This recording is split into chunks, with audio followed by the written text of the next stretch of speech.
They laughed when the bikes roared into the street, laughed at the leather jackets, the scars, the noise.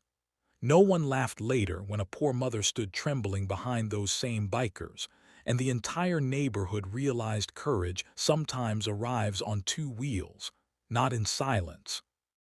They came like thunder at noon, engines cracking the air open, tires rolling slowly down a street that had learned to expect disappointment. People peered from balconies and shop doors, shaking their heads, already forming judgments. To them, bikers meant trouble, broken laws, broken lives, men who frightened children and mocked responsibility. Mothers pulled their kids closer. Old men muttered curses. Teenagers filmed on their phones, laughing, waiting for chaos. Maria stood at the corner with her grocery bag digging into her thin wrist. She was already tired before the noise arrived. Tired from double shifts at the laundry, tired from explaining to her son why his shoes had holes, tired from pretending she wasn't afraid every night. When the bikers stopped near her building, her heart sank. This was the last thing she needed. The leader removed his helmet slowly. His hair was gray at the temples, his face hard but calm. His name was Jack, though no one there knew it. To them, he was just another reason to worry. Someone shouted a joke from across the street. Another laughed louder. Jack heard it all and said nothing. The bikers weren't there by accident.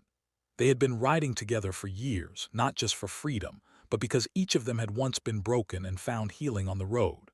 They called themselves the Iron Brotherhood, though they rarely used the name outside their circle. Today, they had stopped because Jack noticed something most people ignored: Maria's shaking hands, the bruise on her arm she tried to hide, the way she flinched when a man yelled from her building. That man was Victor. Victor owned fear the way other men own businesses. He lived off intimidation, unpaid debts, and the silence of people too poor to fight back. Maria owed him money she could never repay, medical bills from when her son nearly died. Victor didn't care. He wanted control, not cash. When Victor stormed out of the building, laughter stopped. His voice cut through the street like a blade. He grabbed Maria's arm, accusing her loudly, humiliating her. People watched. No one moved. Except the bikers. Jack stepped forward, calm as a still lake before a storm.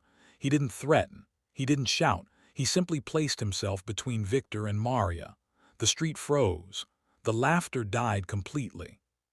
Victor sneered, "You think you scare me?" Jack looked him in the eye. "No, but I think you should walk away." For the first time, Maria felt something unfamiliar bloom in her chest. Not hope, not yet, but the absence of fear.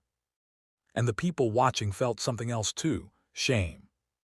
Victor didn't walk away easily. He shoved Jack hard. The sound echoed. The bikers moved, not violently, not recklessly, but with unity, like a wall rising from the ground.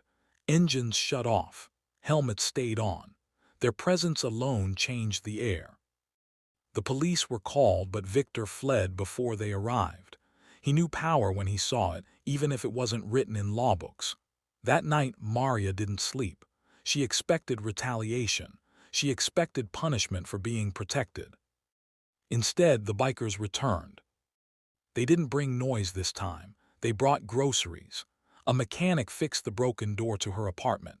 One biker sat with her son, teaching him how engines worked, letting him laugh freely for the first time in months.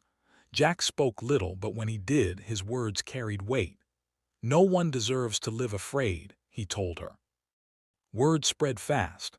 The same people who laughed now watched in silence as the bikers patrolled the street, not as enforcers but as guardians. Victor never came back. Others like him stayed away. Crime dropped. Children played outside again. Maria stood taller. She began helping other struggling mothers. The street changed, not because the bikers stayed forever, but because they reminded people of something they had forgotten. Courage is contagious. When the Iron Brotherhood finally rode away weeks later, the neighborhood lined the sidewalks. No one laughed. Some cried. Some waved. Maria held her son's hand, tears on her face, gratitude in her heart. Jack paused his bike at the corner and looked back once. The street no longer feared thunder. They laughed at the bikers because it was easier than believing in them. But when a poor mother needed protection, those bikers became heroes, not because they were loud or strong, but because they chose to stand where others stayed silent. And sometimes, that choice changes everything.